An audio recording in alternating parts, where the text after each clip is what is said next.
my name is Dina Rizzo, and I am a community manager for 32 years, and I'm an association analyst, property investor, and business consultant. And I'm here today with the amazing Jillian Michaels, and she is a fitness trainer for over 20 years, a certified nutritionist, author, um, business owner, and polarizing television personality. And I'm thrilled to be able to speak with you today. Jillian, thank you for talking with me. Oh, thanks for having me on. Yeah, and how are you doing today? I'm doing pretty good. I can't complain. How about yourself? Good, excellent, excellent. So I know we only have a little bit, so I will.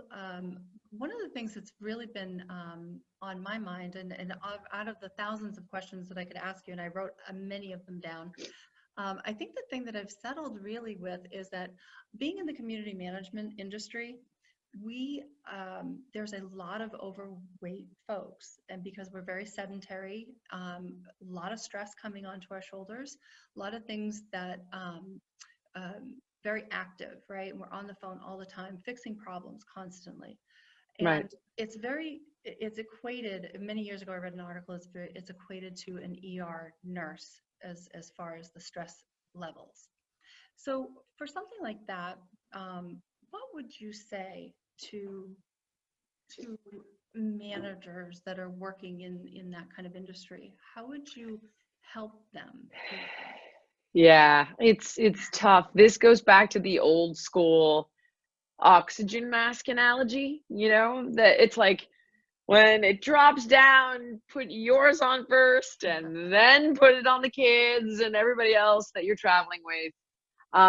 You really cannot take care of somebody else if you aren't able to take care of yourself first, right? We're depleted, we're run down, we don't have anything to give. So very often people in positions like that, that's what they do, right? They're caregivers and they will give and give and give and give until there's nothing left to give. And guess what? There will be nothing left to give. Right. So if you really want to be the best at your job, at being a mom, at giving care across any platform, you have to put your health. It's very tough as a mom. I won't say your health first as a mom, but it has to, especially in business, it has to come first. It has to be prioritized. Yeah, no, absolutely. I agree.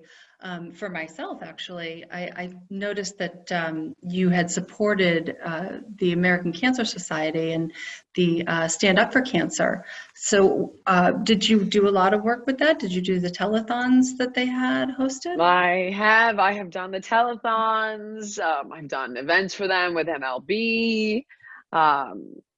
Cancer obviously is something that touches, so I would say every American. You've either lost someone or you've experienced it yourself. And, yes, so for that reason, it's a cause that's important to me, as I imagine it is to many others. Right, right. And the reason I bring it up is that I actually had cancer twice. And so one of the things that I saw you last year at Mega Success, and I was impressed with one of the statements that you had said, where you had said, treat people as you know that they will be, and then they will rise up and become that. And I think that in the industry that I'm in, even in business alone, I think that people don't take care of, like you said, they don't take care of themselves. They don't take their life and health to the next level, which I think your all-inclusive app seems to be a great tool for people to use, right? I thought that was amazing because you included the food and everything. Could you talk a little bit about that and how you got very that sweet. The goal with the app was really to take the advantage technology provides, right? And be able to scale customization. So whether it's your meal plan or your fitness plan, or you're looking for mindfulness, how can we utilize these algorithms to say, all right, what is it that you like? Where are you at? What is it you want to achieve? Whether it's food, fitness, mindfulness, etc. And then wrap programs around them that give them what they need. If you don't like a meal plan with salmon, you're not going to eat it, right? So I think that added benefit of customization just helps keep people motivated and on track. Yeah, no, I thought it was fantastic. Did you come up with that yourself, or and did you hire that out to others? Like, We how have did a that idea large team. start? Mm, Yeah. Well, okay. So the idea started because we looked at my DVD business, and I was always so frustrated because I would get so many questions like, how often should I do this? What if I've got this injury? And you know, a DVD is static content. There's no way to. I would do my best to say, here's a modification and here's a progression, but yeah. you know, it's 3 workouts. You can't create like, all right, here's 12 workouts you're going to do over 60 days, and I can progress them in difficulty, and it's all dynamic. You can say, I've got this injury, and then it will ban certain moves, and can't do that. So it was always a frustration for me with DVDs. And then I say we because I have a business partner named John Carlo who has helped me build the Jillian Michaels brand, Oh, and he and I looked at jillianmichaels.com, which, you know, when back in the day when tech was not super dynamic, but it would give you recipes and it would give you little printout workouts. We thought, how do we take these mm, two mediums now that you have app tech and bring them alive in one platform that is scalable, that offers customization and personalization? And then from there, the sky there it became the limit. is. Yeah, that's Yeah. great. So did you start off with your website? Was that the first, I suppose back then we didn't have social media. Um, Right. you You're know, right. It yeah, was my website came out of my first book, which was called Winning by Losing. yeah. And that came off of Biggest Loser. So I think I was on Biggest Loser for like a season, wrote my first book, and then got the attention of a company that built those platforms. So Awesome. they then became Everyday Health. Oh, Uh, so Everyday Health bought the Jillian Michaels name brand to build into a website. So they basically said, okay, we have the tech, we're gonna market it, you do the content, wrap it around this book. And that's really how it all started. And that was that was like maybe 12, 13, very long, maybe longer. Yeah, maybe a really long, because it was a 10-year deal, which actually was a wow. huge mistake because it kept me out of the app business. Okay. The app business began because I was exclusive to that platform. So apps weren't a thing when I joined the platform.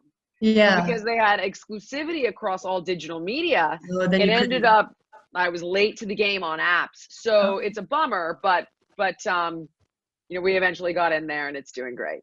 Yeah. So somebody starting new and trying to brand themselves, trying to grow a business, what would be the best advice you think that you could give them for somebody just sort of starting from scratch? Get help. I get help. I mean, oh, like you can't know everything, read everything you can, study everything you can. But I I say we for a reason. I have a business partner, you know, and Yeah. there's a new individual that I'm working with who you know named JT Fox. Like Yes. he's like, why don't you get into the business coaching? I'm like, that's not what I do. I don't market that stuff. I can sit there and tell you how I've built my businesses and how I've built my brand, and Yeah. get help. Yeah. That is one of the reasons I'm great at what I do. I'm a great fitness trainer. I'm a great nutritionist. I get Mhm. fantastic results. I'm passionate about it. I study it. I care. I'm authentic. You Yeah. might not like me, but you're like, well, clearly she must know something. You know, I've seen her change people, you know, inside and out. She must know something. Right. But I didn't know how to market a product until I got help. And then I learned, right? Gotcha. Get help. Yeah. Number one, Yeah, that's fantastic. help. So has your business partner been with you since the onset of as you began your journey through this? So I began training people when I was very young. I was 17. To make a Yeah. very long story short, I ended up opening up a sports medicine facility when I was about 29.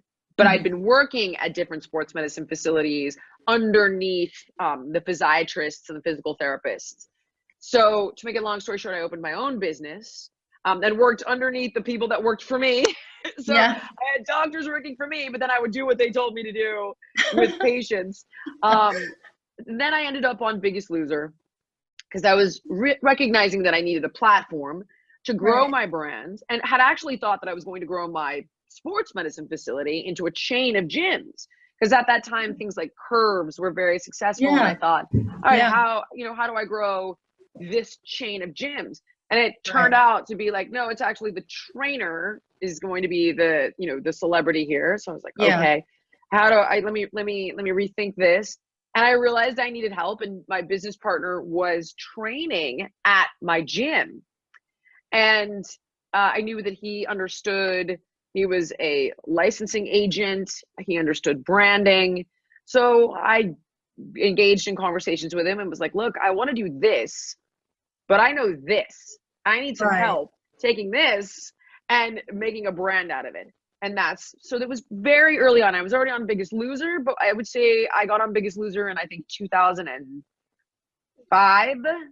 And I think he and I started working together to end of 2006, and I think formed a company in 2008. Okay. Okay. Great. Well, that's wonderful. So, I think, Time. okay. All right. Great. Well, thank you very much for meeting with me. I really Oh my appreciate it. gosh. It's Yeah. my pleasure. Thank you. I had a great time. Yeah. Yeah. Well, thank you. Yeah, and I guess our time is probably up here, but I hope you have a wonderful afternoon, and I appreciate the information you've shared with me. Right back at you. I look forward to hopefully doing it again sometime soon. Yeah. Thanks.